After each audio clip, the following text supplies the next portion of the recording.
ঠিক আছে, শুনি একবারে ছোটবেলা থেকে যতটুকু মনে আছে আপনার জীবনের গল্প। আমি যখন 7-8 বছর বয়স, মানে এর আগে আমার কথা খেয়াল নেই, 7-8 বছর বয়সে আমার আব্বা মনে হয় 7 বছর বয়স আমাকে স্কুলে ভর্তি করে। 7 বছর বয়সে? হ্যাঁ, স্কুলে ভর্তি করে। ভর্তির পরীক্ষা চলে, পরীক্ষায় আমি টিকি, আমার বোন টিকে না। ওকে। টিকে না পরে আমাকে স্কুলে ভর্তি করে। ভর্তি করার পর মানে আমার বোনটাকে আমার সাথে মানে আসা যাওয়ার কোনো লেখাপড়া, মানে 1 বছর ও আমার সাথে ট্রেনিং করে আর আমি লেখাপড়া করি।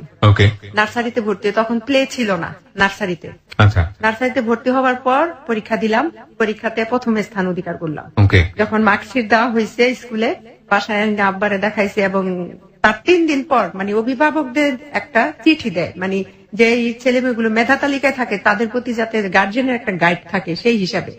তো আমি ভাবছি আমার লেখাপড়া ভালো না, ছোট মানুষ তো বুঝি নাই, আমি ভাবছি যে আমার মনে হয় আমার আব্বার আইনে আমার বিচার দিব, এরকম। আমি বাসায় যেয়ে খুব কান্নাকাটি করতেছি যে আমার আব্বা আমারে খুব মায়া করে, আমি যদি এখন স্যারের আমার নামে বিচার দিই নিশ্চয়ই আমি কোনো দুষ্টামানি করছি, কান্নাকাটি করতেছি। পরে আমার যে লজিং স্যার ছিল চিঠিটা ওনাকে দেখানোর পর আব্বারে বুঝাইলো।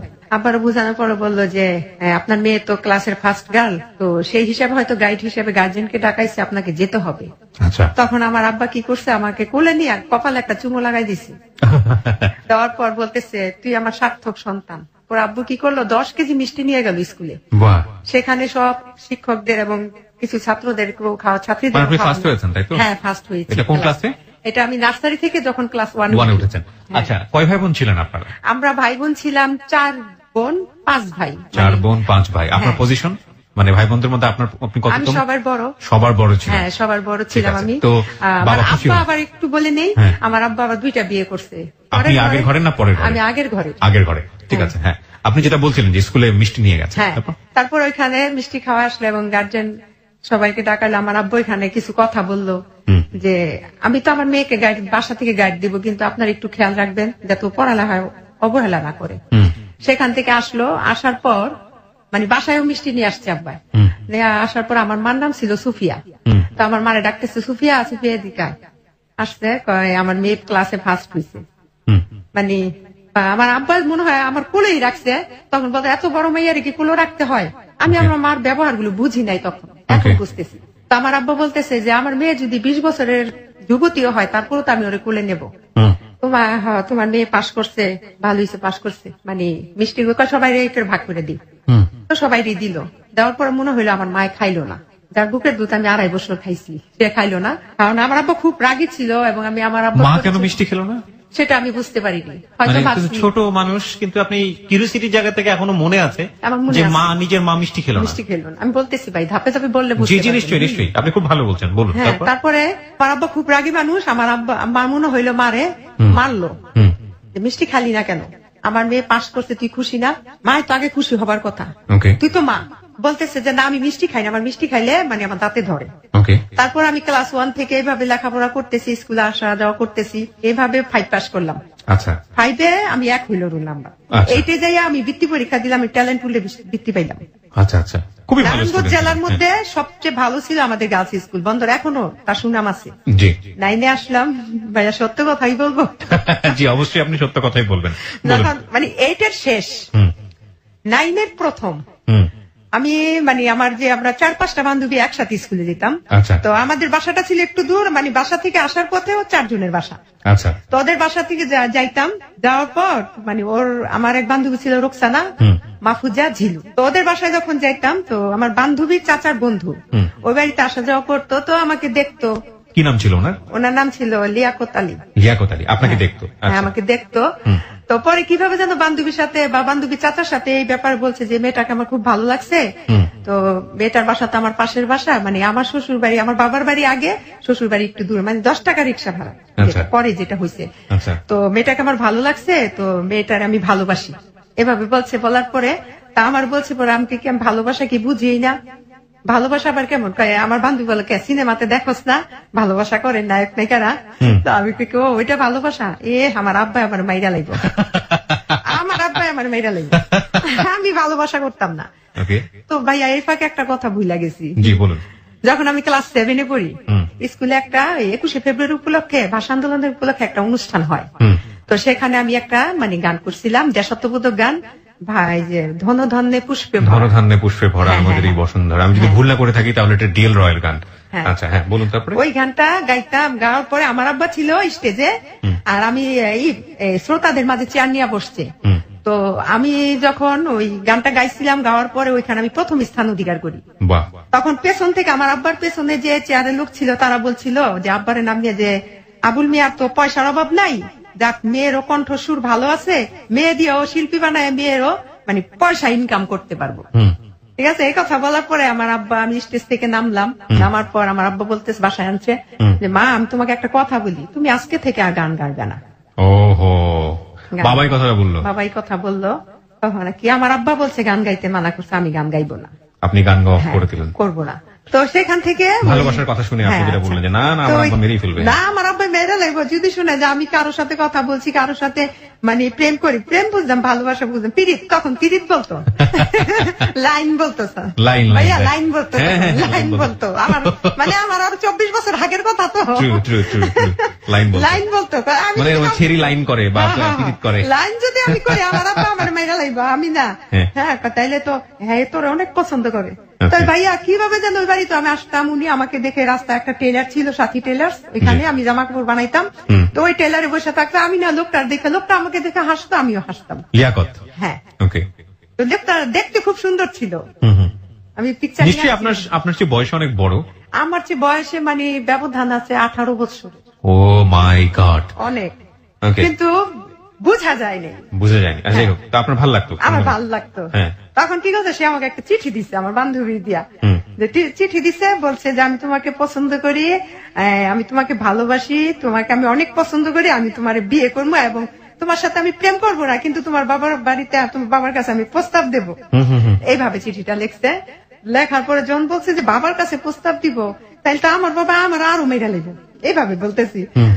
রোকসানা এটা করতে না করিস, তাইলে আমার আব্বা না আমার লেখাপড়া করতে দিত না, এরপর আমার বাইরে লাগবে, আমার ঠ্যাংগুলো কেটে লাগবে বলতেছি।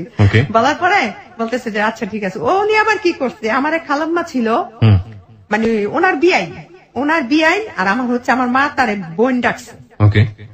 ওই খালাম্মারে দিয়া কি করছে, ওনার বড় ভাই এবং খালুরে দিয়া সে কি করছে, আমাদের বাড়িতে ডাইরেক্ট প্রস্তাব পাঠাইছে। তখন আপনি কোন ক্লাসের স্টুডেন্ট? তখন আমি ক্লাস মানে 8 শেষ করতেছি, 9-এ প্রথম। আচ্ছা আচ্ছা, ওকে হ্যাঁ।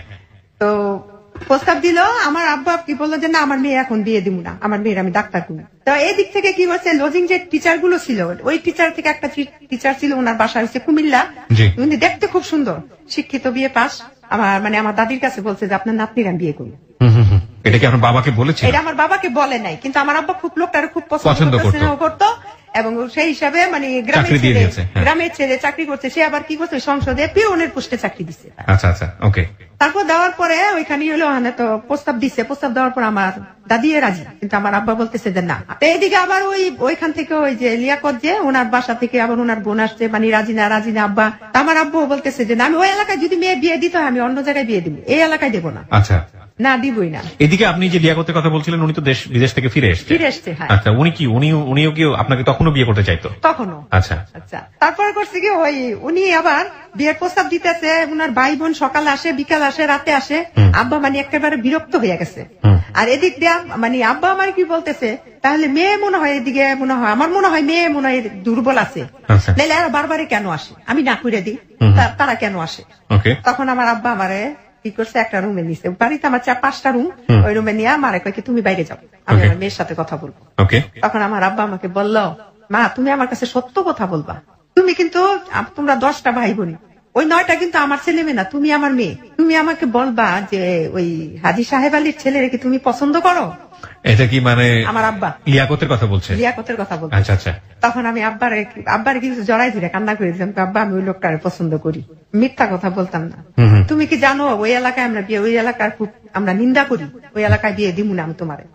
আমাকে তাহলে আব্বা ওই লোকটারে ছাড়া আমি বিয়ে করবো না, আমি আমার আব্বারে ডাইরেক্ট কি বলছি। বলার পর আমার আব্বা গিয়ে আমার দাদিরে বললো, মা দেখেন এগুলো বলে, ও এখন কি করতে পারি, দেখো অনেক কিছু করতে করতে রাজি হয় না। তারপরে কি করলো, যে কবিরাজ ধরলো আমার মায়, কবিরাজ ধরলো যে আমার মেয়েরে যে কোনো করে হোক তাবিজ কবর করে, মানে আমার মারও মেয়ে জামাই পছন্দ হয়েছে, রোজা কথা ছেলে আমার পছন্দ হয়েছে, আমি এইখানে দিমু, এলাকায় কুলে পাড়া হোক, ছেলেরা কি কুলু নাকি। ছেলেরা হাজি বংশের লোক। আচ্ছা আচ্ছা, এটা কে বলছিল? এটা আমার মা, মানে আত্মীয় স্বজন বন্ধু বান্ধব সবাই রাজি, শুধু আমার বাবা রাজি? বাবা রাজি না। আচ্ছা আচ্ছা আচ্ছা, ওকে। এদিকটা আমার ননা, মানে আমার ওই লোকটার বড় বোন আর বড় ভাই খালু, এরা আমার আব্বার কাছে আসছে।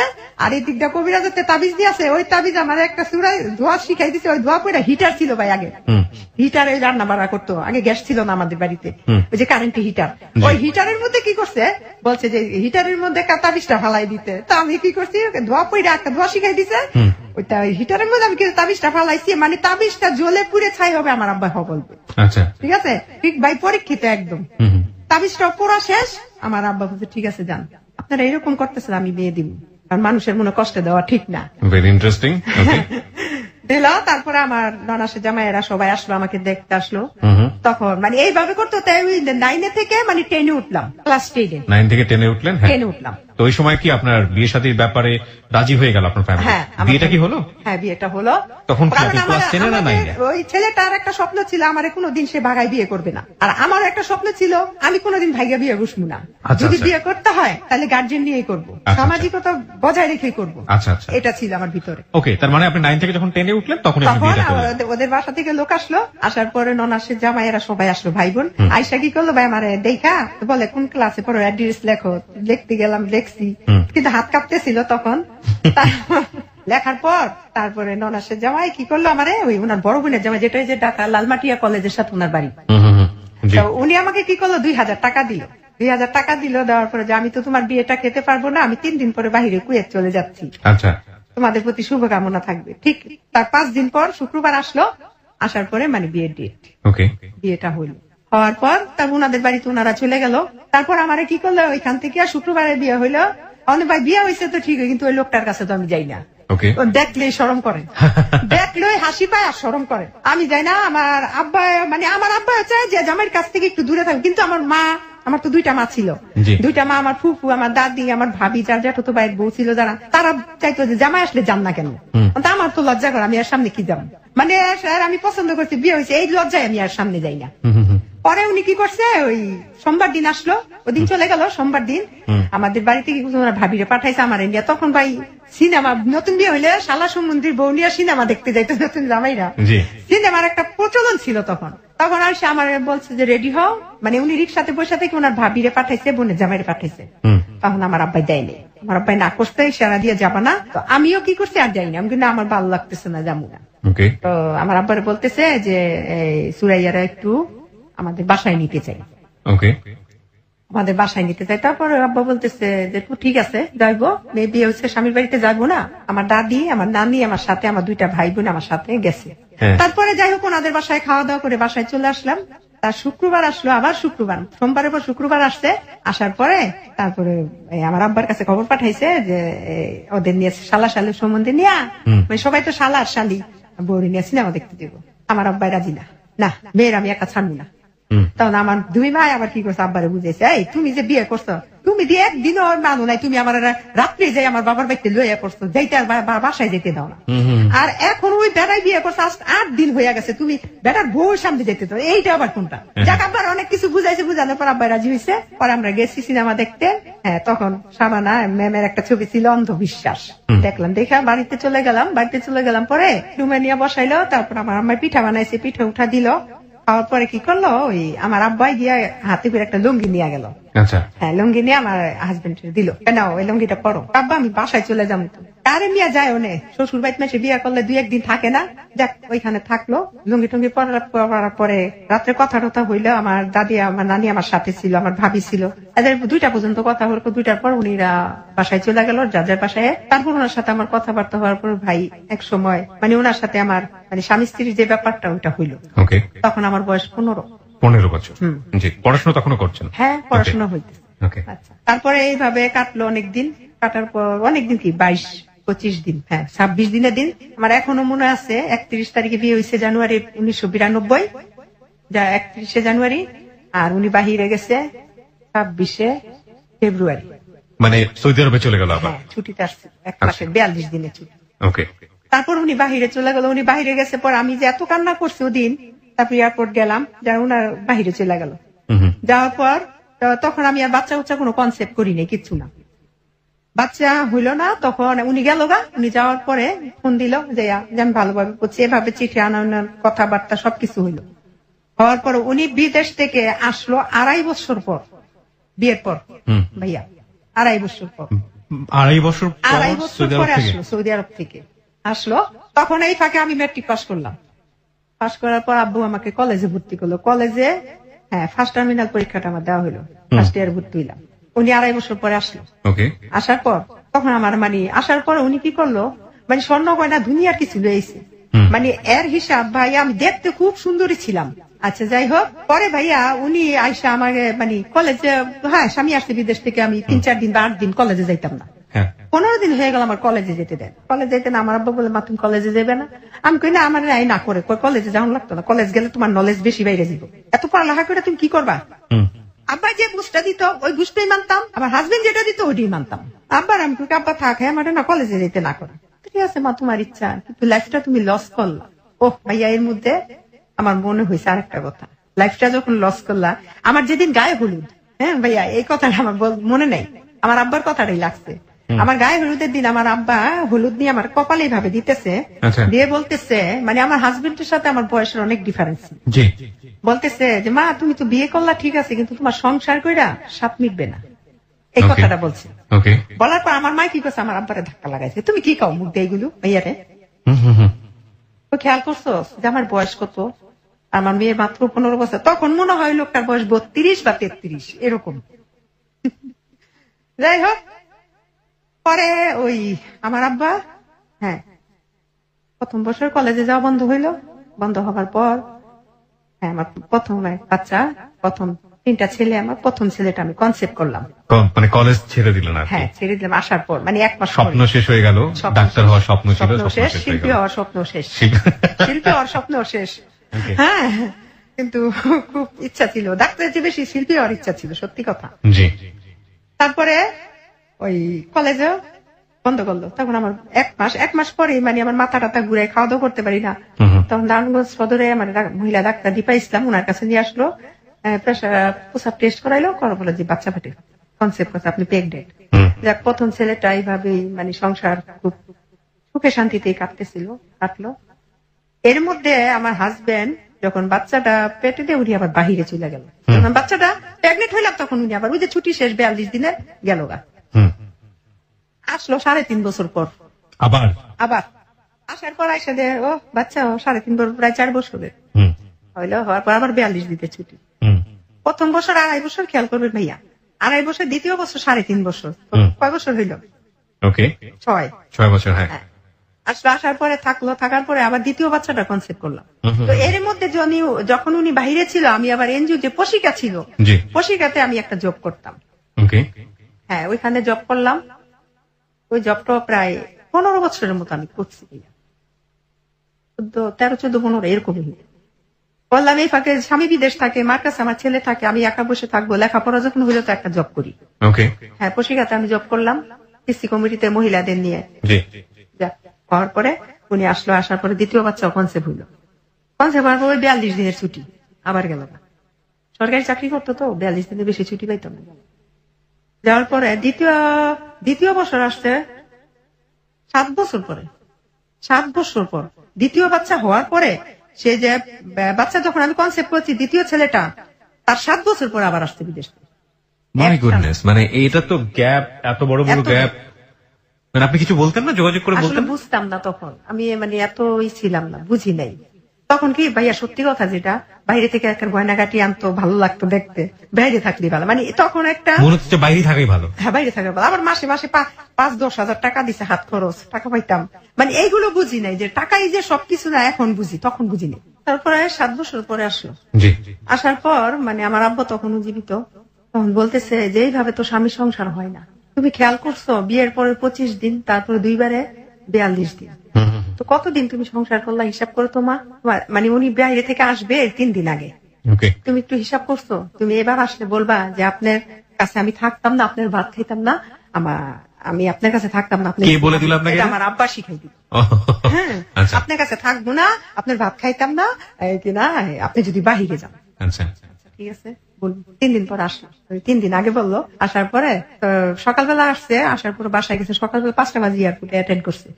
তো সেখান থেকে আমার বড় ছেলেটা আসছে, আমার ভাই, আমার বোন জামাই এরা এসে নিয়ে গেছে। যাওয়ার পরে থাকলো, তারপরে রাত্রে আমি বলতেছি আমাকে একটা কথা বলবো আপনার, তখন আমি তারে মানে সংসার যে 12 বছর হয়েছে আপনি করেই বলি। আচ্ছা আচ্ছা, আমি আপনার একটা কথা বলবো, বলো। আমাকে আমার আব্বাই কইছে আপনি যদি বিদেশ যান তাহলে আপনার ভাত আর খামু না। ওকে, আবার নিজে বলেন না, বলছে আমার মানে আব্বাই বলছে, তা আব্বা এটা তো আমার কথা ছিল না। আর তখন ভাই আমার জ্ঞানও ছিল না যে আব্বার কথা বললে কি কোনো একটা মানে মাইন্ড করবো নি বা খারাপ ভাববো নি, এইগুলো কিছু বুঝি নেই। আমাকে আমার আব্বাই বলছে আপনার ভাত আর খামু না আপনি বিদেশ গেলে, যদি এবার এটাকে তোমার আব্বাই বলছে তোমার কথা কি, আমি আমার আব্বার মতেই মত, আপনি যাইতে পারবেন না। তাহলে এবার বেশি দিন থাকবো না, 2 বছর থাকবো, তুমি এতদিন ওই করছো, নিজেদের লাইফটা একটু সেটেল না কইরা কি করবো। আমার যে 2টা ছেলে হয়েছে ওদের ভবিষ্যৎ আছে না, এই সেই যাক। তারপরে গেল আবার, থাকার পর 2 বছরই থাকছে, বেশি থাকে না। এসব আসলো, আসার পরে এই সময়টাতে তো বিদেশে থাকতো, দেশে এসে কোনো প্রপার্টি করা, জমি জমা করা এগুলো করতো কিছু না, কিছু করে শুধু মাসে মাসে কিছু টাকা দিত। হ্যাঁ আচ্ছা, আর বাবার উপরে খাইতাম, দুধ খরচও দিত না ছেলে। মনে করছে নানা নানিরা আছে চলবো না, যাক। তারপর আসলো, 3য়বার আসলো, পরে তুমি তা আর গেল না। তো মোট কত হইলো, 14 বছর হইলো। 14 বছর, হ্যাঁ। 14 বছরের মধ্যে তার সাথে আমি। তখন আপনার ছেলের বয়সটা কত? আপনার বড় ছেলের বয়সটা কত? বড় ছেলের বয়স হয়েছে 10 বছর তখন। 10 বছর, 10 বছর, ওকে। হ্যাঁ, আপনি যেটা বলতে চাচ্ছেন 2.5 বছর পরে। 14 বছরে কতদিন সংসার হলো আসলে? 342 হিসাব করেন, 342 দোকানে 84 মাস না, 84 দিন। 84 দিন 14 বছরে মাত্র, আর 42। My goodness. আচ্ছা ঠিক আছে, বলুন তারপর। এটা বাঙালি নারী বলেই সম্ভব, এরা আসলেই মানে সংসারের জন্য কতটা স্যাক্রিফাইস করে চিন্তা করা যায় না। হ্যাঁ বলেন তারপরে। তারপর আসলো, আসার পরে আমার মা বলতেছে 2টা ছেলে একটা মেয়ের দরকার আছে। মা, মেয়ে না থাকলে সংসারের মাতৃত্বের কোনো স্বাদই থাকে না, তো একটা মেয়ের দরকার। আমি মেয়েটা নিব না, আমার 2টা ছেলেই থাকুক। মানে একটা মেয়ের জন্য 2য় ছেলেটা হইলো, আচ্ছা 3 নম্বর ছেলেটা হইলো একটা মেয়ের জন্য। তারপর যাক, আমার মা বলতেছে যাক দেখি। আচ্ছা, আমি কখনো কোনো মেডিসিন খাইতাম না ভাই, কারণ অনেকদিন গ্যাপে আসতো না, কিন্তু আমি মেডিসিন খাইতাম না। আচ্ছা, তারপরে 3য় ছেলেটা আমি কনসেপ্ট করলাম। মেয়ের জন্য আসলে আরেকটা ছেলে হলো, মানে মেয়ের জন্য আরো 2টা ছেলে, প্রথম তো ছেলে হইলো। জি জি জি। মেয়ের জন্য, আর উনি তো তখন প্রথমেই বলছে যে আমার ছেলে হবে। আমি সৌদি আরব স্বপ্নে দেখছি আমার ছেলে হবে। আর এদের বংশের মধ্যে যারা চাচতো, যারা তো মামতো, যত জায়গায় আত্মীয় স্বজনে সবার প্রথম মেয়ে হয়েছে, শুধু আমারই ছেলে হয়েছে প্রথম। আচ্ছা, হ্যাঁ, ছেলে চাইছে আল্লাহ বেশি করে ছেলেই দিছে। যাক, 3 নম্বর ছেলেটার যখন আমি কনসেপ্ট করলাম, আমার অবস্থা তখন কাহিল, মানে একদম বিপরীত। প্রথম 2টা বাচ্চা আমি বুঝিই নাই, আচ্ছা, কিন্তু 3 নম্বর বাচ্চার বেলা আমার কি হইলো, 6 মাস পর্যন্ত আমি ভাত মাছ কিচ্ছু খাইতে পারি না, শুধু পাউরুটি, কলা আর ডিম খাইতাম। আচ্ছা, 3 নম্বর বাবুটা হইলো খুব অবস্থা খুব সিরিয়াস ছিল। যাই হোক, হাসপাতালে ওই ক্লিনিকে হইলো, একটা প্রাইভেট ক্লিনিক আছে বাসার সাথে, ওইখানে খুব খুশি ছেলে হয়েছে, মানে মন খারাপ নেই। উনি 1 বছর, হ্যাঁ ছেলেটা 9 মাস তখন। এই 9 মাসের মধ্যে ভাইয়া যখন আমার 3 নম্বর ছেলেটা হইলো, আমার স্বামীটা আমাকে একটু অনীহা করতেছে। মানে আমি প্রত্যেকটা কাজ করতে গেলে দোষ, রান্না করতে গেলে দোষ, পানির গ্লাস দিয়ে ধুইছো, প্লেটে এরকম কে, মানে একটা অজুহাত এরকম করে কেন বলতে। পরে আমার বলতেছে কি, একদিন মানে এরকম বললো, জুমারে নামাজ এনেছে, তার বয়স 8 মাস, বাবার ছাড়া কিচ্ছু বুঝে না। ওই বাবার কোলে উনি জুমার নামাজ পড়তে গেছে। আচ্ছা, যাওয়ার পরে আমার ভাই আবার ওই যে ফিশিয়াল ছিল, আমার ফোন দিছে, আপু ডাক্তার হয়েছে দিসান, 2 নম্বর ছেলে, দিসান কি বাসায়? আমি কই না, ও তো বাসায় না, ওর আব্বার সাথে নামাজ পড়তে গেছে। নামাজ পড়ে কয় কেন? আমি কি কেন, কি হয়েছে রে? আপু মাছ ধরছি পুকুরে, মাছ নিয়ে দেখতে। আচ্ছা আচ্ছা, ঠিক আছে, মাছ নিয়ে দেখতে। মাছ নিয়ে এই 16 বছরের মধ্যে সে আমাকে একটা টর্চার কোনোদিন করে নেই, মানে আপনার হাজবেন্ডের কথা মায়া করতো খুব। তো যাই হোক, তখন আমারে বললো, আমার তখন কি করছে, আমি ঠিক আছে ওর আব্বার সাথে নামাজ করতে, নামাজ করে আসুক, আসলে আমি পাঠাই দিই। মানে উনি ঘরে ঢুকছে আর আমি ফোনটা রাখছি, এই পর্যন্ত উনি দেখছে। চিচি মানুষ বিরক্ত করতে যাওয়ার পর তো আমি দৌড়ে আসছি, কি হয়েছে এই কথা বলাতে কি করলো ভাই, আমার একটা থাপ্পড় দিল, মানে আপনার হাজবেন্ড একটা থাপ্পড় দিল। থাপ্পড় দেওয়ার পরে কি হলো, আমি মনে হয় জ্ঞান হারাই ফেললাম। জীবনে তো মাইর খাই কোনোদিন, একেবারেই মানে আকাশ থেকে পড়ার মতো ঘটনা। আর আমার বাবার বাড়িতে আমি ফুলের আচরও খাইনি, খুব আদরের সন্তান ছিলাম। পরে দেখা যায় নাক দিয়ে যখন আমার রক্ত পড়তেছে, এই জায়গা একদম কালো হয়ে গেছে। তো কি করছে ওই ধরতে পরে যাই কি হইলো পরে যাই হোক কি করছে ওই আমি অজ্ঞান থাকা অবস্থায় সে কি করছে আমার ফোনটা নিয়ে গেছে আমার কাছ থেকে। আমার যখন 1-1.5 ঘন্টা পরে যখন আমি ঠিক হয়েছি তখন আমি বলতেছি যে ফোনটা আমার কেন মারলো, আমার কি অপরাধ? সেটা তো আমাদের প্রশ্ন। হ্যাঁ, এই প্রশ্ন রাখলাম। আমি লিওন এই কে করো দিচ্ছেন ফোনটা লো, ফোনটা দিচ্ছে ফোনটা কি তোমার বাবাই কিনা দিছে? আমি কি করছি ভাইয়া বরকাটা নিয়ে ঘর থেকে বের হয়েছি পরে এদিকে আসো কোথাও যাইবা না, এদিকে আসো। আমি কথা শুনিনি, আমি যাই আমার ভাগ্নির কাছে আমি ফোন দেবো যে আমি ঘরতে যে বের হয়েছে এ পর্যন্ত এই ফাঁকে উনি কি করছে আমার ভাইদের ফোন দিছে। ফোন দিছে তো অর্ধেক রাস্তায় ভাগ্নিকে ঘরে গেছে দেখি আমার ভাই একসাথে। কি রে তোরা কি আপু কি হয়েছে? আমি বাইরে দুইরা কান্না করতেছি। দেখ আমার ফুপু আসছে, আমার 2 মা আসছে, যে আমার বিয়ে দিছে ঘটক, উনি ওই খালাম্মা আসছে, আমার 2 ভাই মানে সবার ছোট, তোরা আমার ছোট বয়সে। তোরা সোফার মধ্যে বসে রয়েছে, বসার পরে বলতেছে আমার আমার যে মা যে মা আমার লালন পালন করছে খুব সোজা একদম সরল, কিন্তু আমার ছোট মাটা খুব কড়া। আচ্ছা, যাই একটাই প্রশ্ন করছে আপনি আমার মেয়েরে কেন মারছেন? পরে বলতেছে ওই একটু আগে কার সাথে ফোনে কথা বলছে। ভাইয়া 3টা সন্তান হয়ে গেছে, 14 বছর রাখা মাইয়ার বিদেশ হয়েছেন, মাইয়া কিছু করে নাই, আর এখন মাইয়ায় কিনা খারাপ হয়ে গেছে, এখন ফোনে কথা বলে। তখন জন বলছে যে ফোনে কথা বলে, তখন পাশের রুমে থেকে আসছি আমি। আমার ভাই রিপন তুই আমার ফোন দিছস না, কয়টা বাজে? অমুকটা বাজে। উনি আবার কি করছে যে যখন আমার থাপ্পু তখন তো ফোন নিছে গা, আর নাম্বার তোনার কাছে, কারণ আমার কাছে থাকলে হয়তো ফোন নাম্বার ডিলিট করে ফেলতাম, কার সাথে কথা বল। ফোনের নাম্বার কয়েক আমি আপারে ফোন দিছি তুলা ভাই মাছের জন্য, তুমি ফোন দিছ, রিসিভ করলে যাই দে আমার ভাইয়ের ফোন। তখন আর কিছু তখন সবার সামনে আমি বলছিলাম যে তুমি যদি আমার শুধু শুধু মেরে থাকো তাহলে দেখো তোমার হাত পা গুলো একদিন হইলো মরার আগে তোমার পঙ্গু হয়ে যাবে। আমি তো আমি কথাটা বলছি ভাইয়া, বলছিলাম অভিশাপ যেটা বল দিলাম। এর মধ্যে ওই 2008 সালে আমার আব্বা মারা গেল, আর আমার আব্বা মারা যাওয়ার পরে ফ্যামিলিতে একটু আমার একটু অবহেলা আমার স্বামী। আমি কি করলাম ওই নামাজ পড়তে যাবে মাগরিবে, কাঁঠাল ছিল ফ্রিজে, কাঁঠাল বলছে কাঁঠাল নামাই তো ফ্রিজে, আমি মাগরিবে নামাজ পড়ে খাম। তো একসাথে বসে কাঁঠাল খাইলাম, খাওয়ার পরে না এশার আজান হইলো, উনি অজু করতে গেছে, অজুরত অবস্থায় সে স্ট্রোক করছে। হ্যাঁ, স্ট্রোক করার পরে তো আমার বাচ্চারা বিরক্ত করতেছে, বাচ্চারা তখন 1.5 বছর বয়স। আমি কি করছি বাহিরে গিয়া দাঁড়াইছি, খারাপ লাগছে তো একটু শুয়ে থাকো, পরে যাই নামাজ পড়তে, ঘরেই নামাজ পড়ো, মসজিদে যাওয়া লাগতো না। পরে না 10 মিনিট পরে আমি কয়ারে যাবি ঘরে রেখ খাইলাম, ছেলে লয়ে যাবি বসে রয়েছে, হ্যাঁ তো না আলাপ টালাপ কিছু পাইতেছি না। তখন আমি কি ছেলেটার ওইখানে কান্না করতে, ছেলে ওইখানে বাহিরে দাঁড়া করাই থিয়া আমি আসছি, আইসা দেখি কি উপরের দিকে খালি শ্বাসকষ্ট হইতেছে না। আমি কি করলাম সবাই একটা শিক্ষা দিছি পর আমার দেবর ভাসুরা সবাই আসলো, আইসা কি করলো ওনারে নারায়ণগঞ্জ খানপুর হাসপাতাল আনলো, ওইখান থেকে রিলিজ করে দিল সৌরাত। আমি বাসায় ছিলাম, আমার 2-3টা ভাই আসছে সাথে, ওনার ভাইয়ের আসছে, তারপর আমার 2 মা ওনার সাথে। পরের দিন আমি সৌরাত দিয়ে আসলাম, আইসা দেখলাম, দেখার পরে সে স্ট্রোক করছে। চিকিৎসা চলতেছে, আমার থাকতে না করলো, বাচ্চারা বিরক্ত করে তুমি বাসায় যাও গা, আম্মাই তো আমার সাথেই ছিল। ডাক্তার তাকে বলছে যে আপনি বেড থেকে নামবেন না, প্রস্রাব টয়লেট আপনি বেডে বসে করবেন, আপনার হাজবেন্ড কে বলছে। সে কি করছে, ওই যে নামাজ পড়ে না, মসজিদে যায় নামাজ পড়তে যাবে, যাক নামাজ পড়তে গেছে, 2-3 জনে ধরে নিয়ে নামাজ পড়ায় আনছে। হার্টের রোগী তো উবুদ হইতে পারতো না, উবুদের সিজদা দিচ্ছে না বৃহস্পতিবার পর্যন্ত, শুক্রবার দিন সকালবেলা আমি একটু বাজার থেকে সেব হয়ে আসি। আমি তো তোমার যাওয়ার দরকার নেই, কবে বাজার করি না, বাচ্চারা কি খায় না খায়, বাজার আছে ফ্রিজে, অনেক বাজার আছে, তোমার যাওয়া লাগতো না, তারপর আমি যাবো সেই বই তুইব। ঠিক আছে ভাইয়া, উনি 35 মিনিট বাহিরে ছিল, 35 মিনিটের মধ্যে আমি প্রতি মিনিটে ওনাকে আমি ফোন দিচ্ছি, কি অবস্থায় আছে, আমি আসি এভাবে বলছে, না করছে। তো বাসায় আসছে, বলছে যে আমার জন্য আনার তুমি খোয়াই রাখো, আনার খাম, আর মালটা এটা রাখছি, একটু হালকা লবণ দিও, হার্টের রুগী তো কাঁচা লবণও খাওয়া নিস। ওই কি করছে, ও টিভি দেখতেছে বৈশা, আমি আবার যে উনি আবার ওষুধ থেকে আমার জন্য ওষুধ নিয়ে আইসো তুমি। আসার পথে আমার পাতলা পায়খানা হইতেছে, এসে ওষুধ আনার পর আমি কি করছি ভাই, ওষুধটা খাইছি, খাওয়ার পরে আমার পেট এমন কামড় মারছে, আমি আবার টয়লেটে গেছি। টয়লেটে যাবো, উনি যে ওই যে খাটের মধ্যে বসে যে টিভি দেখতেছে, উনি যে খাইতেছে, এই বসার মধ্যে আবার সেই স্ট্রোক করছে।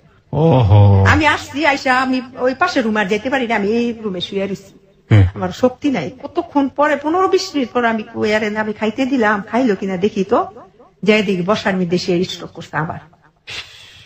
তারপর নিয়ে আসলো ঢাকায় যে মিরপুর হাসপাতাল, সাইফুলিমুল্লাহকে নিয়ে আসলো। উনি তো তখন আমার দেবর বললো যে হার্ট আর ব্রেন হার্ট স্ট্রোকও করছে আবার ব্রেন স্ট্রোকও করছে একসাথে, দুইটা একসাথে। মানে আপনার হাজবেন্ড এখানে আনলো, চিকিৎসা করলো 3 দিন পরে আসলো। আসার পরে ভাইয়া একটা ছোট বাচ্চা যেমন কান্না করে না, এইভাবে কান্না করতে।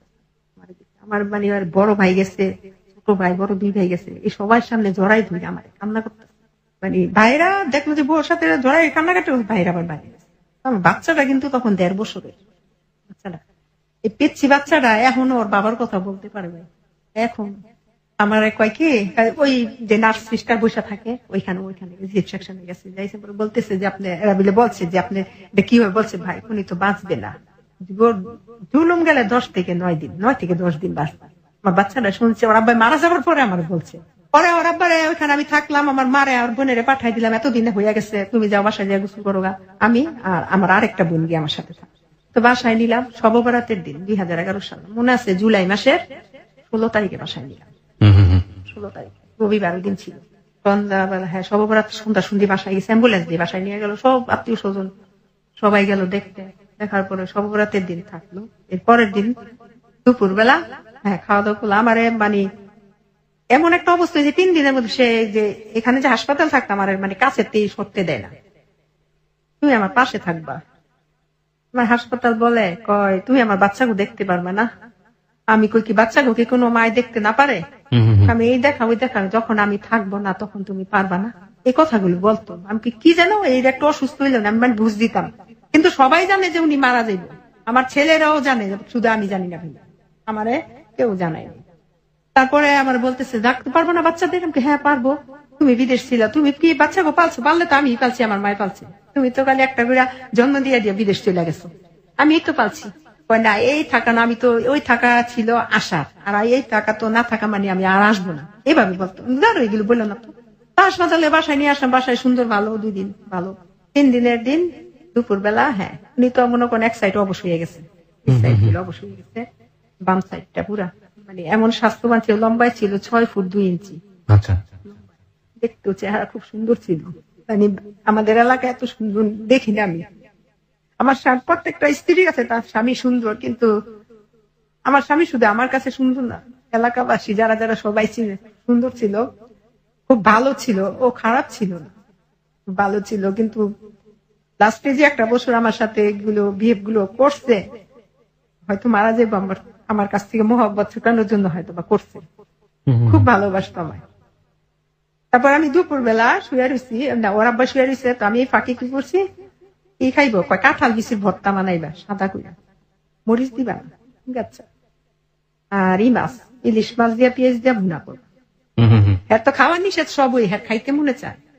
আমি হালিম খাবো, ঠিক আছে হালিম খাই, আমি নুডলস খাবো, এগুলো যেগুলো ডাক্তারের নিষেধ খাওয়া, হ্যাঁ ওগুলোই খাইতে চায়। তার ভাই বলছে যে না যা খাইতে চায়, এরা তো বুঝতো যে মারা যাবো, যা খাইতে চায় খাওয়াই দেবো, ঠিক আছে খাইও। হালিম কিভাবে খাই, হালিম তো ঝাল, আমার জন্য সাদা আনবা, সাদা করে হালিম। আচ্ছা, আমি বসে রয়েছি, উনি শুয়ে রয়েছে, তখন বাজে 3টা, শুয়ে রয়েছে। শোয়ার পর আমার মামি শাশুড়ি আসছে, বউ ঘুমাইতেছে, আমি কি ঘুমাইতেছে মানে তুমি খাওয়া দাওয়া করছো, আমি না গোসল করে নামাজটা বসে এখন পর্যন্ত খাই নাই, যদি ঘুম থেকে উঠতে দেয়, তুমি কি বোকা, তুমি ঘুমে থাকতে থাকতে তুমি খাওয়া দাওয়া করে আলো, উঠলে তো ওরে তুমি খাওয়াইও, কারণ ডাক্তার বলে দিছিল যে যদি ঘুমাই থাকে ওষুধের সময় লস হয়ে যাও, কিন্তু ডাকবেন না। আচ্ছা আচ্ছা, ঠিক আছে, এই জন্য আমি ডাকি। তারপর আমি ভাত খাইতে 2 লোকমা খাইছি, এর মধ্যে দেখে আমার দিকে তাকাই দিচ্ছি, তো তাকাইছে, আমি হাত দিয়ে কয় না না তুমি ভাত খাও, তুমি আমি তোমার আগে খাওয়াই দিই, কয় না তুমি আগে খাও, তুমি খাইয়ে আগে শক্তি করো। আমার তো খুব স্বাস্থ্যবান লোক ছিল, তো 3-4 জন লাগতো তাহলে তুলতেই, আমি আমার ছেলে, আমার মা, আমার ভাই, আমার বোন, 5টা মানুষ আরে তুলতে পারতাম না, খুব স্বাস্থ্যবান লোক ছিল। আচ্ছা যাই হোক, পরে ওই বসে আমি আসছি, ভাত খাইলাম, এই আসছি, আসার পরে দেখি বাথরুম করছে, তো প্যাম্পাস পরাই রাখছি, প্যাম্পাস থেকে পরিষ্কার করতাম। ভাইয়া যখন আমি টিস্যু দিয়ে পরিষ্কার করতাম, এমন মোটা মানুষ ছিল, আর পায়খানাটা খুব মানে কাঁঠালের যে আঠাটা ছিল, কাঁঠালের আঠাটা কেমন এমন ছিল ভাই, আমি যখন মানে পরিষ্কার করে আমার নখের মধ্যে বাথরুম ঢুকে যেত, আমার একটুও খারাপ লাগতো না। আমার পিচ্ছি বাচ্চাটা মুখ গন্ধ কয়, গন্ধ লাগতেছে, আম্মু বাথরুম করছে গন্ধ লাগতেছে, আমাকে তুমি সইরা যাও, কিন্তু আমার কাছে লাগতো না ভাইয়া, আমি যখন বাথরুম পরিষ্কার করতাম। তারপরে লুঙ্গি পরাইলাম, লুঙ্গিটা বদল করে নিয়ে ফুল পাটা দিয়া ধুইলাম, ধুইয়া আইসা কি করলাম, মুগ ডাল খাইতে চাইছি আর বাইল্লা মাছ, কালা বেগুন দিয়া রান্না, ওই বাইল্লা মাছ দিছি আর কবুতরের জুস রান্না করছিলাম। ভাই অন্য দিন যে অল্প কয়টা ভাত মানে যাও ভাত কইরা চামচ জাত খায়, মানে ভাতের ছাপাগুলো যেগুলো থাকতো ওনার এই জিব্বার মধ্যে থাকতো, সব খাওয়ার কোনো শক্তি ছিল না। পরে আমার বলতেছে যে দ্বিতীয়বার যখন হাসপাতাল থেকে প্রথমবার যখন আনলাম তখন বলছে যে সুমাইয়া একটা কথা বলবো কি, আমি কিন্তু এবার যদি পড়ে যায় আর কিন্তু বাস মনে, এটা তুমি একদম শিওর মনে রাখবা। উইকে সিঙ্গাপুর আব্বার একবার আমার সিঙ্গাপুরও ছিল, উনি সিঙ্গাপুরও গেছিল ওই যে পরের 2 বছর। আমি সিঙ্গাপুরে এরকম হয়েছে একবার, এই স্ট্রোক করলাম একবার 2বার, যদি আরেকবার হয় আমি বাঁচতাম, এভাবে বলছে। মানে ওই যুগে আসছে গামছা দিয়ে পা পুষতেছে আর কইতেছে আমার, কইছে যারা হায়াত যতদিন আছে এতদিনই বাঁচবে, মানে এরা আমি সান্ত্বনা দিতাম। তারপরে কি করছে উনি, ওই শুয়ে রয়েছে না, খাওয়াইলাম, অন্য দিনের চাষকে একটু ভাত বেশি দিলাম, সবগুলো ভাত খাইলো, খাওয়ানোর পরে ওষুধ খাইলো, আমার শোয়াই দিলাম। আমার বোন আমি শোয়ানোর মধ্যে কয় আমার উঠা বসা, মানে এই 1টা বাজ থেকে 7টা পর্যন্ত সে শুধু উঠা এবং নামা, উঠা নামানো, স্ট্যান্ড ফ্যানটা ছাড়ে, টেবিল ফ্যানটা ছাড়ে, মানে এমন ঘামাইতেছে, খুব কান্নাকাটি লেগে গেছে ঘরের মধ্যে। তো এর মধ্যে উনি কি করছে, উনি তো মানে মাদ্রাসা টাইপের লেখাপড়া করছে, ইয়াসিন সূরা, সূরা আর রহমান, সূরা ওয়াকিয়া, তারপরে কলিমা তাইয়্যিবা, কলিমা শাহাদাত নিজেরটা নিজে পড়তেছে, মানে একাই নিজেরটা নিজে। এই 3 ঘন্টায় সে শুধু আল্লাহর পবিত্র কালাম গুলো পড়তেছে। হুজুরে নিয়ে আসলাম, হুজুরকে আমি কি পড়াবো, এই তো পড়তেছে। তারপরে কি হইলো, পানি ঢালতেছে, মাথার মধ্যে পানি ঢাললো, তো আমার ছোট আম্মা যে কি করে, এত জানতো, সবাই জানতো যে মারা যাবে, শুধু আমি জানতাম না। কি করছে, আমার হাজবেন্ডের হাতটা ধরে কয় জামাই আমার মাফ করে দিন, এই কথা বললাম না, আমি কি করছি আমার মার একেবারে ধাক্কা দাফালাই বাইরেও আমার ঘর থেকে, এর যে কথা বলে স্ট্রোকের রুগী তো ভাবতেও পারে যে আমি মারা যাবো, আমার কাছে মাফ চায়। বলতেছে যে আম্মা ওর কথা আপনি কিছু মনে করেন না, এইভাবে বলতেছে, আম্মা আপনি আজকে থাকবেন, আপনি এখানে থাকবেন, তুমাইয়ের সাথে থাকবেন, তুমাইয়া একা একা থাকে রাতে, আপনি আজকে থাকবেন, অন্য দিন থাকেন না, কিন্তু আজকে থাকেন। হ্যাঁ বাবা থাক না। পানিটা ঢালার পরে দেখো আমার শোয়াই দাও, ওনার বোন আসলো, ছোট একটা বোন, নবগঞ্জ বিয়ে হয়েছে, উনি আসলো, ওনার হাজবেন্ড আসলো, বোনের হাতে লুডুস খাইলো, পানি খাইলো, নিজের হাত দিয়ে বোতলটা পানি খাইলো। খাওয়ার পরে বোনের কইতেছে মিনু আমার শোয়াই দিছে। পরে আমি আবার যে হার্টের রোগী আবার আলাদা দুধ দেয় ডাক্তারে, আমরা যে সাধারণ রোগী মানুষেরা যে দুধগুলো খাই ওগুলো না, হার্টের রোগীর দুধই আলাদা। তো বলতেছে ভাবি একটু দুধ দেন। এর মধ্যে আমার বলতেছে আমার হাসপাতাল নিয়ে যাও, আমি সব কাগজপত্র ফাইল টাইল মানে একা একা সবকিছু, যা পূর্বে যে চিকিৎসা হয়েছে সবকিছু আমি নিছি, সিটি স্ক্যান করাইছি, সবকিছু নিছি। এর মধ্যে ডাক্তার আছে, ডাক্তার বলতেছে, ডাক্তারের সালাম দিল, দিয়ে বলতেছে হাসপাতাল যাবেন আপনি? ভাই আমার আমার জ্যাঠো তো ভাই ডাক্তার, আমার হাসপাতাল নিয়ে যান, হাসপাতালে সিএনজি নিয়ে আসছে, নিয়ে যাবো। আমি আমার দেবরের ফোন দিলাম, যে ভাইটাই ওনার জন্য টাকা পয়সা খরচ করছে, ভাইটার খুব করছে, দেবরের ফোন দিলাম, দেবর বললো, খালি আমার বলতেছে যে আমার ভাই শওকতের খবর দাও, শওকত হাজি হ্যাঁ এর খবর দাও, আমাকে তো বাদাম তুলি আছে বাবুবাজার, উনি ব্যবসা করে, উনি আসে নাই তো, আসছে। ভাই আমার এতটুকু খেয়াল ছিল না যে এর ভাইয়ের সাথে আমি ফোনটা, এর ভাইয়ের সাথে যে আমি কথা বলবো, এর ভাইও বললো না যে ভাইয়ের কেন আমার ফোনটা দেন, আমারও মনে ছিল না যে ভাইয়ের সাথে আমি কথা বলাই, মানে খুব ইচ্ছা ছিল বাইরে হয়তো বা কিছু বলতো। বলার পরে তারপরে ফোনটা ওনার সাথে কথা ভাবি তাড়াতাড়ি পাঠাই দেন হাসপাতাল। পাঠানোর কথা করে আমার দেখি আমি দুধ বানাইতেছে, আমার দিকে তাকাই, সামনে এসে হাত 2টা ধরছি, চেপটা ধরে না, আমি বলতেছি আমার তুমি কিছু বলবা? কয় কি, কয় না আমি কিছু বলতাম না, তুমি ভালো থাইকো। এসে আমি কই কি তুমি কি তোমার ভালো লাগে না? কয় না গো আমার একটুও ভালো লাগতেছে না। আমার মাই করতেছে আপনি কিছু দেখেন? কয় না আমি কিচ্ছু দেখি না, আমি সবাই আপনাকে দেখতেছি। আমি কান্নাকাটি করতেছি, আমার বড় যা যে ছিল উনি আমার টাইম আবার তুমি কান্নাকাটি করতেছো কেন? 3বার শুধু আল্লাহ বলার পর উনি মারা গেল। ওনার মৃত্যুটা এখনো আমি ভাইয়া বলতে পারি না। আল্লাহ যে পৃথিবী থেকে স্ত্রীর রেখা কোনোদিন স্বামী জানায় না আল্লাহ।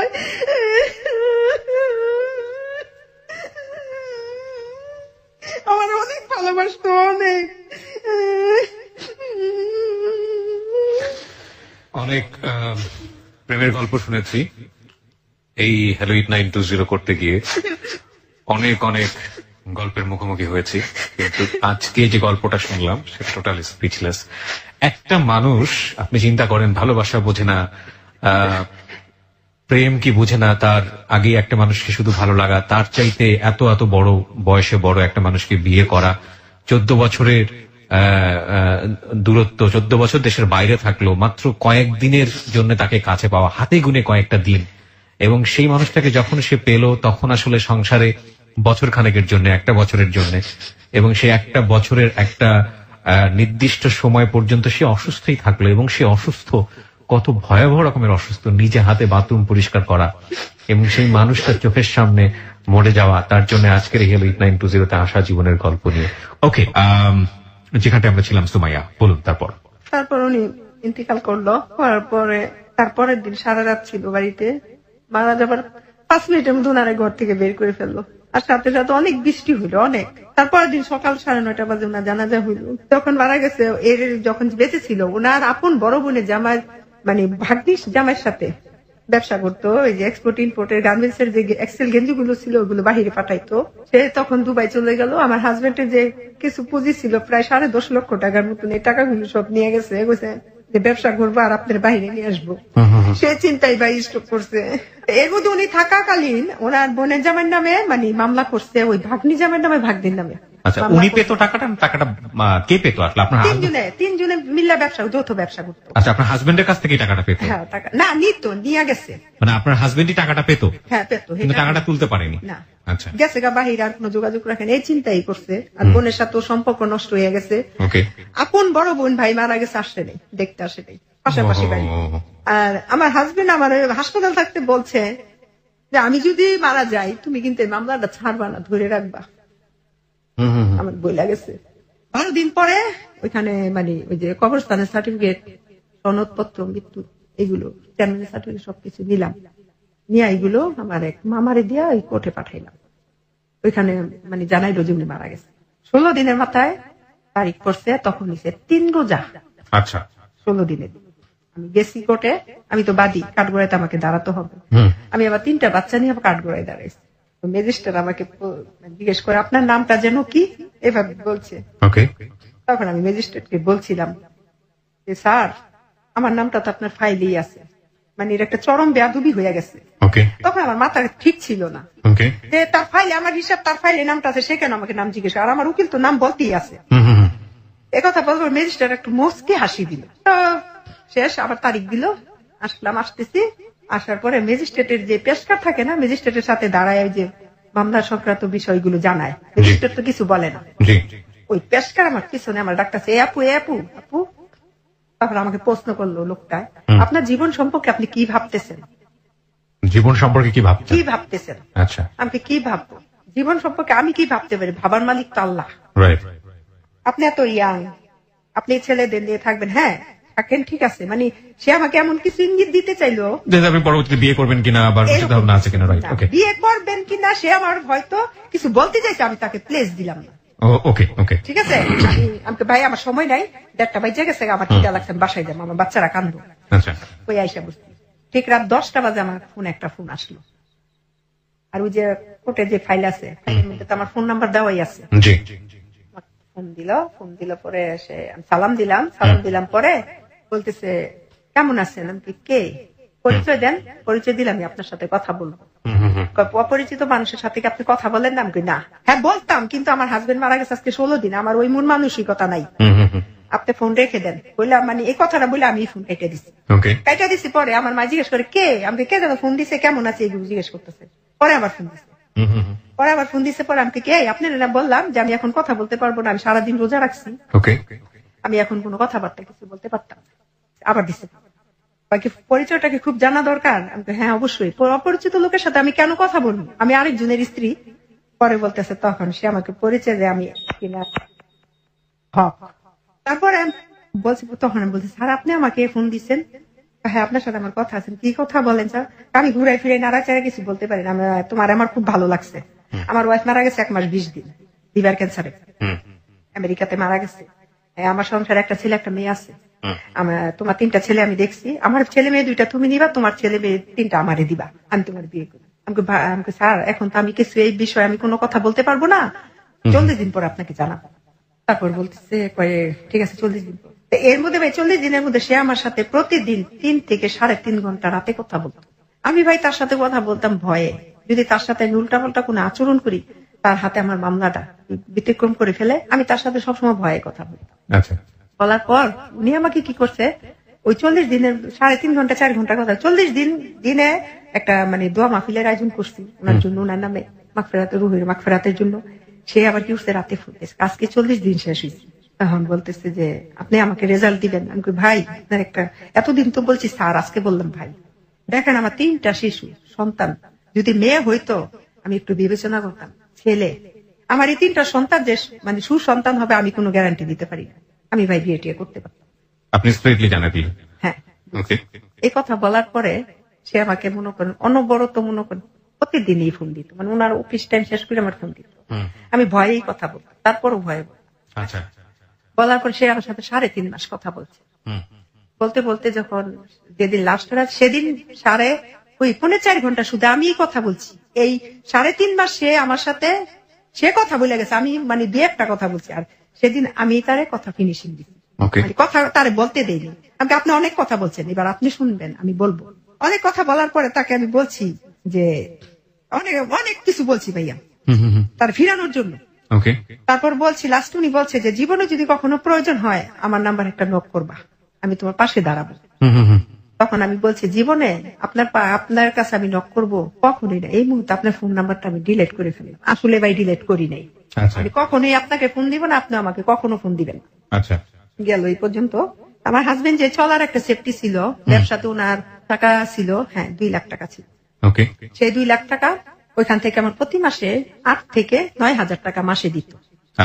আমি বড় ছেলেটা তখন ক্লাস 9-এ পড়ে, যখন ওর আব্বা মারা গেল। 15 কি 14 বছর হইব এখন, না একটু বেশি, 15 বছর। এখন তো 22 চলে, তোর আব্বা মারা গেছে 6 বছর শেষ হয়ে গেছে না, 7 বছর। তো ছেলেটারা মিলে ইন্টার পর্যন্ত মেট্রিক পাস করলো, ইন্টার পাস করাইলাম। কিন্তু ভাইয়া আর তো 2টা ছেলে আছে। একটা ছেলে আমি প্রাইভেট মাদ্রাসায় পড়াইলাম, সেখানে বর্তমানে ও হাফেজ। ভেরি গুড, খুবই ভালো। আর ছোট ছেলেটারও মাদ্রাসাতে দিচ্ছে, ওই ছেলেটাও লেখাপড়া মানে কোরআন নাজারে আছে, এখন কোরআন পড়তেছে। এর মধ্যে টাকা পয়সা আমার হাজবেন্ডের যেখানে টাকা ছিল সেখানে টাকা এরকম ভাবে আসতো, 1 মাস যদি টাকাটা থাকতো 3 মাসই বন্ধ থাকতো, আর বাকি 3 মাসটা তো আমাকে কাভার করতে হতো ঋণ করে। সেই ঋণগুলিকে আমার পরে আবার শোধ করতে হতো। আর এই কথাটা বলে রাখি, আমার ঘরে বর্তমানে আজকে 21 বছর ধরে এনজিও সমিতি আছে, ওর আব্বা থাকতে এগুলো। তো ভাই দেখা যায় যে 3 মাস যদি টাকাটা বন্ধ হয়ে যেত, ওই সমিতির থেকে কিছু, আমি তো আবার ওই সমিতির সভাপতি ছিলাম, আসি। তো ওই সমিতি থেকে কি করতো, ওই ঋণ তুললে ওই যে ঋণটা থাকতো ওইটা দিতাম। এরকম করতে হতে যখন ওইখান থেকে ব্যবসা থেকে টাকাটা দিত ভাইয়া, টাকাটা 1000 করে, 2 লক্ষ টাকা 1000 করে দেওয়া শুরু করলো। আজকে 1000 টাকা দিলে 3 দিন পরে আবার 1000 টাকা দিত। তো 3 দিন পরে যদি ভাই আমার ঘরে আমরা ফ্যামিলি মেম্বার তো 4 জন, এর মধ্যে ছেলেদের লেখাপড়া, খাওয়া খরচ, মাদ্রাসা দিতে হইতো। তো সবকিছু মিলায় ভাইয়া দেখা যায় আমি যে ঋণটা করতাম ওই ঋণটা পরবর্তীতে টানতে সমস্যা হয়ে যেত। তো যাই হোক এরকম করতে করতে গেল কয়েক বছর, ঋণ মুক্ত হইলাম, ঋণ যেটা তুললাম ওইটা শেষ করে ফেললাম। ওরা এই 5 বছরের মধ্যে, 5 বছর পর, 5 বছর না 5 বছর 5 বছর শেষ, গত ফেব্রুয়ারি মাসের 9 তারিখে, মনে আছে একদম তারিখটা আমার সারা জীবন মনে থাকবে। ফেব্রুয়ারি মাসের 9 তারিখে আমার ফোনে রাত 1টা বাজে একটা ফোন আসছে, তখন আমি তাহাজ্জুদ নামাজ পড়তেছিলাম। ওই সময় যখন ফোন আসলো তো ফোন তো সাইলেন্ট করে দেখলাম কে জন্য, পরে আমি বেগ দিলাম। ভাই আমি মিথ্যা কথা বলতাম না, হয়তো ভাববেন আপনার খারাপ, না নিশ্চয়ই আপনি আপনার জীবনে যেটা ঘটেছে আমি বেগ দিছি, পরে সে আর ধরে না।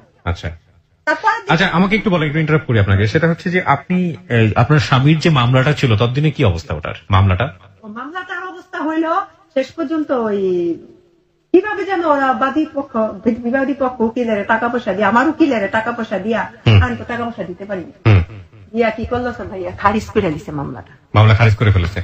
আচ্ছা ওকে, তারপর হ্যাঁ তো ব্যাগ দিলেন, তারপর ফোন আসলো, ফোন আসার পর আমি ব্যাগ দিছি, ব্যাগ দিবার ধরে নেই, আমি ঘুমাই দিছি। সকালে ফজরের নামাজ পড়ে ঘুমাইছি, উনি আমাকে 8:10 ফোন দিছে। ফোন দিয়ে বলতেছে আপনি কি সুমি ভাবি? আমি ঘুমাই এর মধ্যে যেমন কে মানে খুব গভীর ঘুম।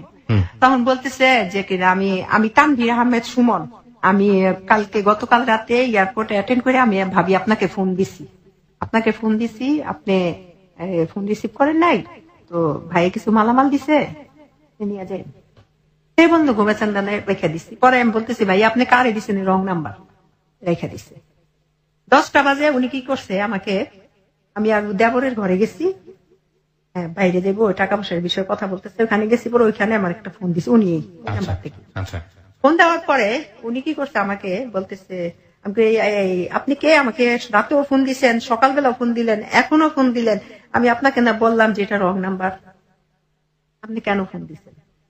তো বলতেছে যে আপু আসলে আমি আপনার ঘুমটা নষ্ট করছি, রাতের ঘুমও নষ্ট, সকালবেলাও নামাজ পড়ে আপনি ঘুমাইছেন নষ্ট করছি, এই জন্য সরি। আমি বলতে আচ্ছা ঠিক আছে, সরি পর্যন্তই থাকেন, আমি এখন আর কথা বলবো না, আমি আরেক ঘরে আছি, আর আপনার যদি কথা বলার কিছু থাকে আমি যখন ঘরে যাব তখন ফোন দিয়ে মনে চাইলে, আর যদি মনে করেন যে বিশেষ প্রয়োজন নাই তাহলে দিয়েন না ভাই।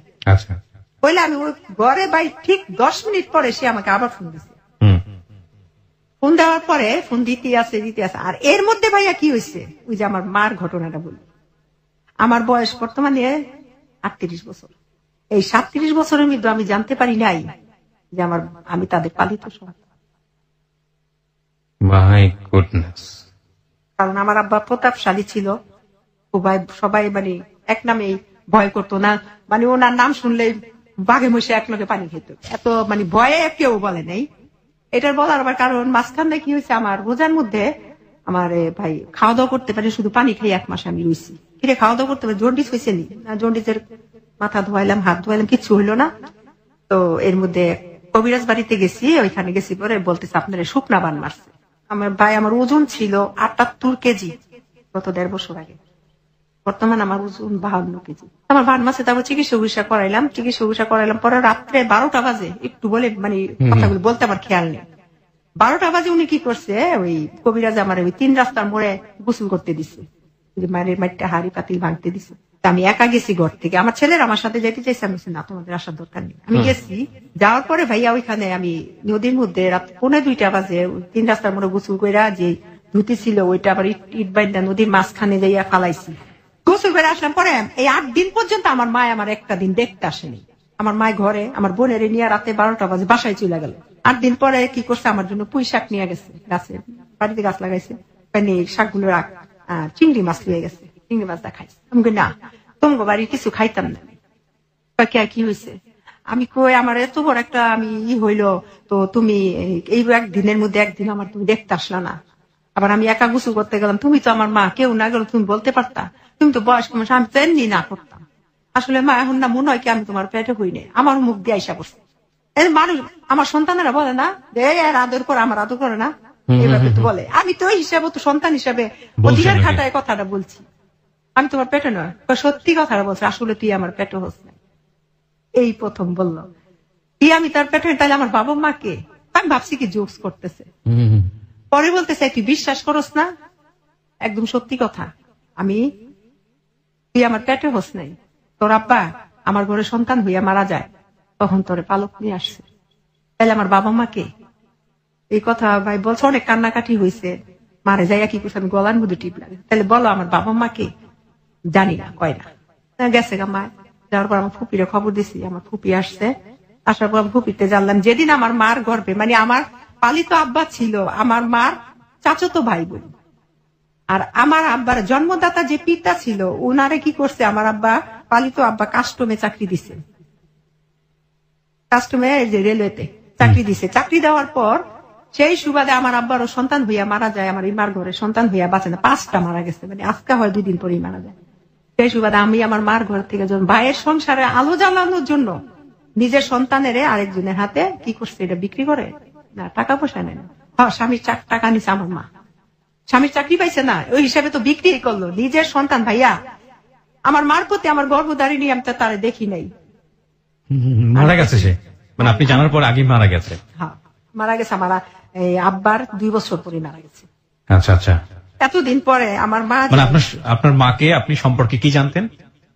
এটা আমার মাই জানতাম না, কিন্তু এখন মামি না, আপনার তো সেটা ঠিক আছে, কিন্তু আসল মাকে জানতেন হচ্ছে ফুফু।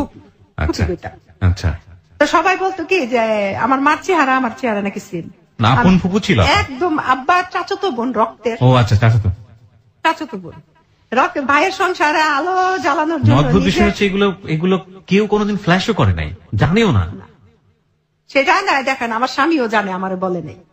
আপনার স্বামীও জানতেন? জানতাম, এটা আমি আমার ননার সাথে জিজ্ঞেস করছি, আমার মা হ্যাঁ আমরা তো জানি, জানি না শুনি তো তোরে বিয়ে করাইছি। কখনো বলেনি? বলেন নাই কেন? কষ্ট পাবি তুই, কিসের কষ্ট? মানুষের তো, আমি তো আর কুকুর বিড়ালের পেটের থেকে হইনি, আমি তো মানুষের পেটের থেকে হইছি। যদি আমি আজকে কুকুর বিড়ালের গর্ভে ধারণ করতাম তাইলে আমার লজ্জা ছিল, কষ্ট লাগতো যে আল্লাহ আমার কুকুর বিড়ালের পেটে দিয়ে, কিন্তু একটা মানুষের ঘরে তো আমি হয়েছি। বলছি আমার হাজবেন্ড আমার এই দিক দিয়ে ঠকাইছে। আর আমার মাটা যে মারা গেছে, আমার ফুপু মারা গেছে, সেদিন আমার হাজবেন্ড অসুস্থ ছিল, আমি যাইতে পারিনি।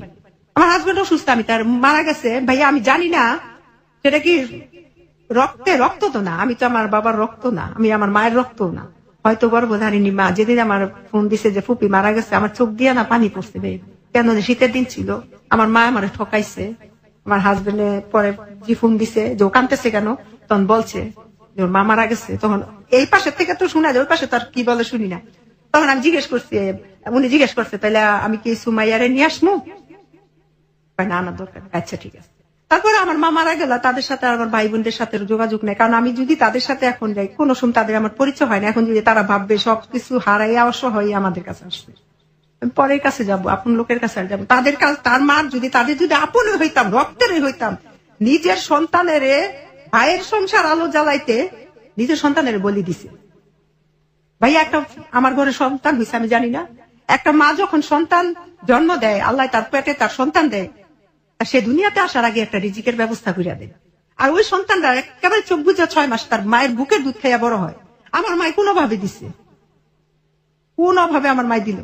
আমি তো তার ঘরে খাবার ছিল না, ঠিক আছে, কিচ্ছু ছিল না, কিন্তু বুকের দুধটাও তো ছিল। আমার ভাগ্যে, মানে এখন বুঝি যে আমার মায়ের বুকের দুধ আমার ভাগ্যে জুটে নাই, পরের বাড়ির ঘরের দুধ আমার ভাগ্যে জুটছে। কিন্তু ওই মায়ের 2.5 বছর আমি বুকের দুধ খাইছি। উনার মার সন্তান মারা গেছে সেদিন 5 দিন, 5 দিনের দিন নারী কাইটে নিয়ে এসে পড়ছে, আমার ফুপি আমার বলছে। তারপরে এই আর কি, আমার স্বামী ওইখানে আমার ঠকাইছে, আমার বলে নাই কিছু। এটার জন্য আমার স্বামীরও আমি ক্ষমা করবো না, কারণ মায়ের কাছ থেকে সন্তানের হকটা বঞ্চিত করছে সে জেনে শুনেও। সে অসুস্থ ছিল, আমি তো, সে যে আমার মা সে তো জানতো, সে তুই আমার তার শাশুড়ির কথা কেন শুনবে? তার স্ত্রী তো তার শাশুড়ি দেখা আনতে পারতো না ইচ্ছা করলে। না, কিন্তু একটা জিনিস আমি বুঝি না, গোপন রাখছে, কিন্তু সারাটা জীবনই রাখতে পারতো, কেন শেষ বয়সে এসে সেটা জানিয়ে দিল? এখন ওই আমি কি করছি, ওই সমিতির থেকে 2,40,000 টাকা তুলছি, তুললা চাউলের গদির মধ্যে দিছি, যে আমার ঘরে যেহেতু স্বামী 5-7টা নামে দিয়া, আমি কি করছি চালের গদির মধ্যে টাকাটা দিছি, যা ওইখান থেকে যে ইন্টারেস্টটা আসবে ওইটা দিয়া সমিতি চলে যাবো। ঠিক আছে ভাইয়া? সমিতিতে দিতে হইতো সপ্তাহে 3,500, 4,500, আমি টাকা দিতাম 7,300। যখন টাকাটা তুললাম, কোন নামটা 5 সপ্তাহ, কোন নাম 6 সপ্তাহ, কোন নাম 2 সপ্তাহ আইসা আটকে গেল টাকাটা। ওই চাইলের গদির ওয়াইফ যে বেড়ায়, ওই বেড়ার স্ত্রী অসুস্থ, কিডনি প্রবলেম, মাদ্রাজ নিয়ে গেছে, সে টাকা স্টপ করে রাখছে। সে আসছে, আসার পর এখন শুনলাম যে এখান থেকে গেছে নানগুজ, তার নানগুজ কালীবাজার চালের দোকান। এখন যে আমি 2.5 লক্ষ টাকা সমিতির থেকে নিলাম ভাইয়া, এখন তো আমি টানতে পারি না। এখন আমার বাড়ি ঘর আমি থাকতে পারি না ভাই। 2.5 লক্ষ টাকা এক সমিতি, আরেক সমিতির থেকে নিছি 28,000, আরেক সমিতির থেকে নিছি 25,000। এই টোটাল টাকাটা এইভাবে ভাইয়া দেখা যায় 2.5 লক্ষ দিছি, গড় 5,000 খাইছি। কিন্তু এ পর্যন্ত সন্তানদের নিয়ে আমি আছি। আমি সবসময় চিন্তা করতাম আমার সন্তান 3টে আমার কাছে বড়, আমি বিয়ে করলে একটা স্বামী পাবো, কিন্তু আমার সন্তানেরা বাবা পাবে না, কোনোদিনই না। আমার সুখের ঘর আমি দুঃখের আগুন লাগাইতে চাই না, কিন্তু ওই আগুনগুলি আমার ঘরে আসলো। আমার মায়ের দিক দিয়ে টাকা, সমিতি টাকার জন্য আমি টাকা দিতে পারি না, পালাই থাকি। এলাকা থেকে আমি 72,000 টাকা ঋণ করছি ভাই, এগুলো সব সংসারে আমি খাইছি, ছেলে মেয়েদের লেখাপড়া যায়। এখন 6-7 মাস ধরে আমি এই কিনা বেতন টেতন দিতে পারি না, পড়া স্টপ। মানে ওরা যে মাদ্রাসা হুজুরা জানে আমি খুব ভালো, অগ্রিম বেতন দিয়া ছেলেদের পড়াইতাম, সেই হিসাবে। আর ছেলেটাও মাদ্রাসার মধ্যে 1 নম্বর ছাত্র, আমার ছেলেটা খুব ব্রিলিয়ান্ট ছাত্র। ওই ছেলেটাও ক্লাস 5-এ বৃত্তি পাইছে। তাই এখন ভাই আমি ওইখানেও ছেলেদেরও লেখাপড়ার স্থগিত রাখছি। মাদ্রাসা থেকে আমার ফোন দেয়, এলাকায় আমি থাকতে পারি না, 72,000 টাকা ঋণ সমিতির মধ্যে আছে, প্রায় 3 লক্ষ টাকা। এই পর্যন্ত দিতে দিতে ভাইয়া এক সমিতির মধ্যে আসছে 21,000, আরেক সমিতির মধ্যে আসছে 19,000, আর এটার মধ্যে ভাইয়া 1,43,000। 1,43,000 টাকার মধ্যে আমার 2টা বড় ছেলেটাই সপ্তাহে 2,000 টাকা দেয় ভাই। এখানে আমার পুরো ইনকাম নাই। এমন দিন যায় 2,000 টাকা সমিতির দিলে আমার ছেলেটা গাড়ির যে কন্ট্রাক্টদার আছে না, কন্ট্রাক্টদারি করে আমার ছেলে। ওই ছেলেটা 2000 টাকা দেয়, আমার ঘরে মনে করেন খাবারের কিছু থাকে না ভাই, খুব কষ্ট। দেখা যায় 1 দুগা ভাত আছে, এই ভাত দুগা আমি আনতে গেলে আরেকজনে খাই এলাই, মানে এমন মধ্যে পড়ে গেছি। আবার ঘরে থাকতে পারি না, মানুষ অত্যাচার জুলুম করে। এর মধ্যে আমি যে সম্পত্তিটা পামু, এই সম্পত্তিটার জন্য আমি বাড়িতে গেছি, যে আমি সম্পত্তির জন্য যাই নাই, আমি গেছি এই যে 50,000 টাকা আমার হাজবেন্ড দিছে 2005 সালে 7 সালে, ওই টাকাটা আনলেও তো আমি মানুষ কিছু থামাইতে পারি। গেছি টাকা আনতে গেছি, পরে আমি টাকাটা মা আমি তো এরকম সমস্যায় পড়ে গেছি, তো মা হন এটা কি করা যায়, কি করবি? আমি তাইলাম আমার যে জায়গা আছে ওই জায়গা থেকে 1 কাঠা জায়গা বিক্রি করলেও ভাই একেবারে এই বাজারে 10 লাখ। তোর কি এর জায়গা? আমার কি এর জায়গা, মানে তোমরা আমার জায়গা দিছো না? জায়গা দিছি, জায়গাটা এমন ভাবে রাখছি মাইয়ারা ব্যবহার করতে পারতো না, শুধু পোলারাই ব্যবহার করবো। এর মধ্যে আমার ভাইটা ছিল 2 নম্বর ভাই, ওই ভাই আমারে বইনাগো কোনো জায়গা দিতাম না, বাবাই ব্যাংকের কাছে দলিল লেখা গেছে, এই দলিল আমরা ছুটেছি, বইনাগো কি আর জায়গা দিল? আমি ছুটাইছো তো, আমরা যে ব্যাংকে টাকা দিছি 2007 সালে 50,000 টাকা দিছি, ঠিক আছে জায়গা দিবি না তাহলে 50,000 টাকা দিয়ে দে। মায়ের টাকা কি টাকা দিবি? মায়ের জামাইকে দিয়ে দে, তুই কইছিস এই টাকা জামাই কয়ে গেছে তোরা ছোটতে লালন পালন করছি, এই বিনিময়ে 50,000 টাকা আপনারা কিনা সুমাইয়া আপনাদের কাছে ঋণই আছে, ঋণ সুদ করে দেয়। তাইলে আমার বাবাই কি আমার 50,000 টাকা দিয়ে বড় করছে? আমার বাবাই আমার ভিআইপি ভাবে বড় করছে, আমি জীবনে কষ্ট দেখি নাই। 10টা ভাই বোন ছিলাম, সবাই যদি একদিন মার্কেটে দিতে আসলে মার্কেটে নিয়ে যেত, আমার নিয়ে যেত একদিন একা। আমার বাবা আমার কোটি টাকা খরচ করে বড় করছে, 50,000 টাকা খরচ করে বড় করে নাই। এখন আমার মা যদি বলে যে এই টাকা দিয়ে আমার জামাই আমার ঋণ সুদ করে দিয়ে গেছে, তাইলে আমার আর টাকা দরকার নেই, তাইলে আমি ঋণ মুক্ত হয়ে গেছি না? আমি ঋণ মুক্ত। আপনি একটু নিজেকে, আমি বুঝতে পারছি যে খুবই মানসিক টেনশনে আপনি। আমি একটু ধৈর্য ধারণ করতে বলবো আপনাকে প্লিজ। এটা আসলেই খুবই দুঃখজনক।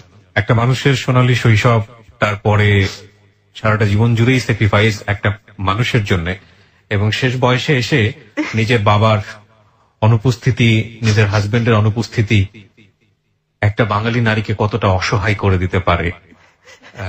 দেখুন, আমাদের একটা অনুষ্ঠান হয়, অনুষ্ঠানটার নাম হচ্ছে জননী। আপনারা যদি শোনেন তাহলে বুঝতে পারবেন। প্রতি শনিবার বেলা 3টা 8 মিনিটে অনুষ্ঠানটা শুরু হয়, মাত্র 40 মিনিটের অনুষ্ঠান। আমরা এমন সব জননীদের ওখানে নিয়ে আসি যে গ্রাম বাংলার আর্থসামাজিক যে অবস্থা, নারীদের প্রতি যে কি পরিমাণ পারিবারিক, সামাজিক, অর্থনৈতিক সব দিক থেকে একটা নিপীড়ন করে একটা মানুষকে তিলে তিলে শেষ করে দেওয়া হয়, সেই চিত্র এখানে তুলে ধরা হয়। আপনারা যদি একটু শোনেন, নিজের জায়গা থেকে যদি কিছু করার থাকে, অন্তত আর কিছু না করতে পারেন, কোনো অবিচার যেন কখনো না হয়, সে ব্যাপারে সচেতন হতে পারবেন। আপনার সন্তানরা এখন কোথায় আছে?